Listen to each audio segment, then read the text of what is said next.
You're now tuned into the Lady Charmaine Live Show, and I'm your host, Lady Charmaine. And as always, I got another great interview for you today. And I tell you who it is coming up right after this.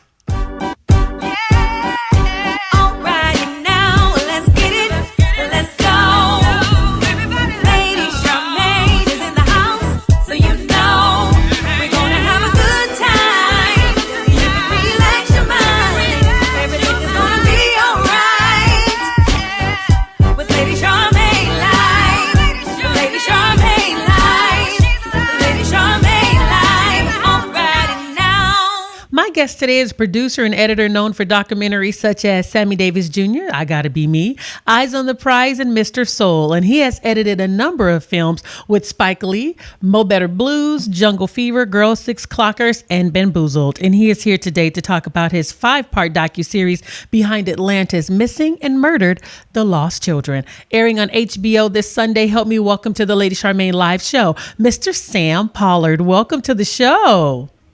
Thank you, Lady Charmaine. Thank you very much for having me on. Also, here's one of my questions that I ask everybody. What are you doing to stay busy during this entire shelter in place? I'm talking to you.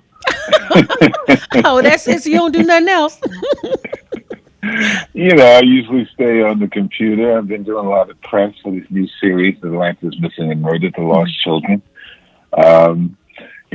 Doing calls about other projects, video conferencing of other projects, working on some other ideas, spending time with my family, taking some short walks every few days to get some air, reading, watching television, catching up on some mini-series on other streaming services I hadn't watched, I'm feeling a little bit like Bill Murray in Groundhog Day, but I'm hanging in. During this time, I had this question. I wrote it down for you.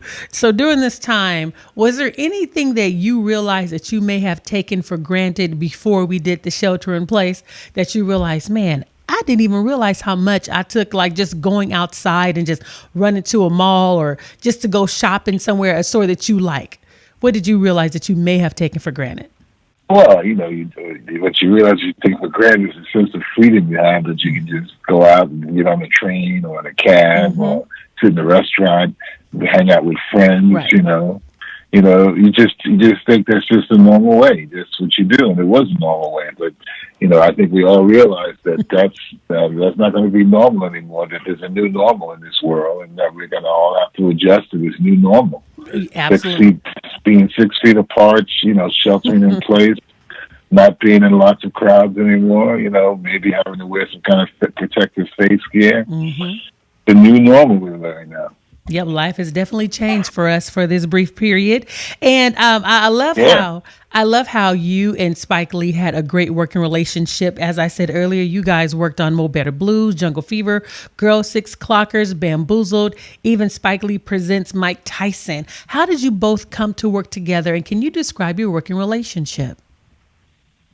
Yeah, it was one of those happenstances. I was working on Eyes on the Prize in 1987, 88. And one day I got a phone call in the apartment I was living in Boston. And it was my son, who was 10 years old at the time, picked up the phone and said, "Jason, it's Spike Lee on the phone." And I first thought Jason was pulling my leg. And I said, "Jason, give me a break." And he said, "No, Dad, it's Spike Lee." And Spike got on the phone, and Spike said he had got a recommendation from a colleague we both had, and he was getting ready to do a film about jazz musicians, and he heard I was into jazz, and it would be eventually called Mo Better Blues, and he asked me to edit it. And and I got on board, and that was the beginning of a long collaboration. We worked together on that, and then Jungle Fever, and then I took a little bit of a break, and then I came back and did Clockers with Spike, and then I did Four Little Girls, the documentary that we both got nominated for Academy Award, and then I did Girl 6. So for me, it's been a real high point in my career. At the time, I didn't think it would be, but it definitely has been. And now you have a 5-part docu-series airing on HBO. It is Atlanta's Missing and Murdered the Lost Children. Now, I remember when the Atlanta child murders took place, and I remember that was my first time and my first memory of hearing of Atlanta when I was a young girl. And so that was always the memory that I had was of the Atlanta child murders. And I wanted to know, why did you decide to do this documentary, and why did Mayor Keisha Lance Bottoms decide to reopen the case? Well, I had initially done in 2017, I had just completed another documentary about Maynard Jackson titled Maynard, that looked at the career of Maynard Jackson as the first black mayor of a major southern city. And one of the segments I did in that documentary was a little 5-minute segment about the Atlanta child murders and the impact it had on Maynard, both psychologically and emotionally. And some colleagues of mine from this company, Show Force, based in New York, they saw the film, and they thought that the Atlanta child murders could look to be done in a deeper and much more incisive way. And they put together a wonderful proposal, and we pitched it to HBO because we had all had previous relationships with HBO. Mm-hmm. And in the summer of 2018, the executive producers at HBO, Lisa Heller and Nancy Abraham, gave us a green light. And we started pre-production in the fall of 2018. And then in 2019, we started going down to Atlanta on a monthly basis, shooting a week at a time, and interviewed over 50 people. And another happenstance was, while we were down there, the mayor of the city, Keisha Lance Bottoms, put together a press conference, which we heard about. We sent a crew down there, and she had decided to reopen some of the cases, to see that there might have been some other person who was involved in these murders of these children. Mm-hmm. And I think part of what motivated her was some of the parents of the victims who felt like they had not gotten any closure, or that the city had never memorialized these lost and missing children. Now, let me ask you a question. During your documentary, has there been any new information, and do you feel, or was there any doubt in your mind that Wayne Williams was the actual murderer? Oh, first of all,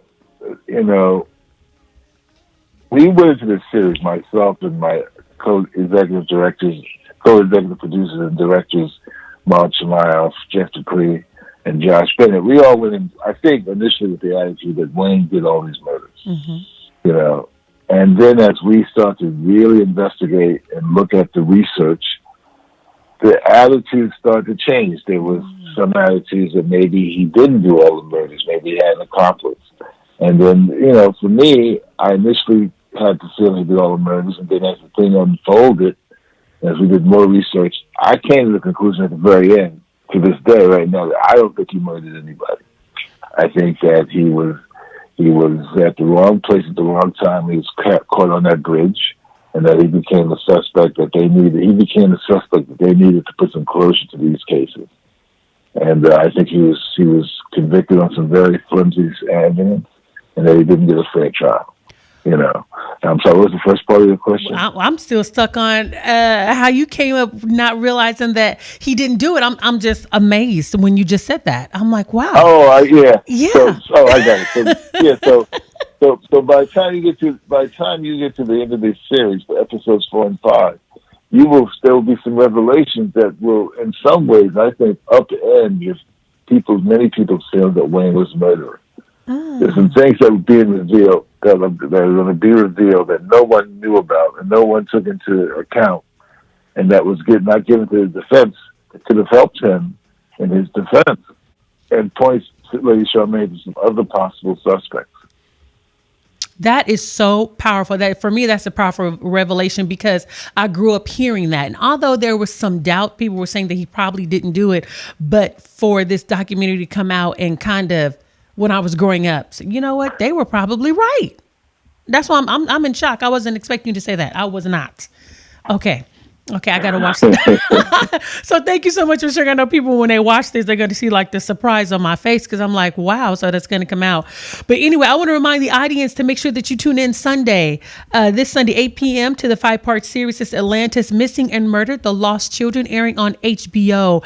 And Sam, I just want to say thank you so much for coming and sharing the story because that just really touched my heart. I just really pray he didn't do it, and if he did not do it, that he's able to be exonerated. So thank you for your work. Thank you very much. Enjoy your day, lady. You too, and have a great day. Bye-bye.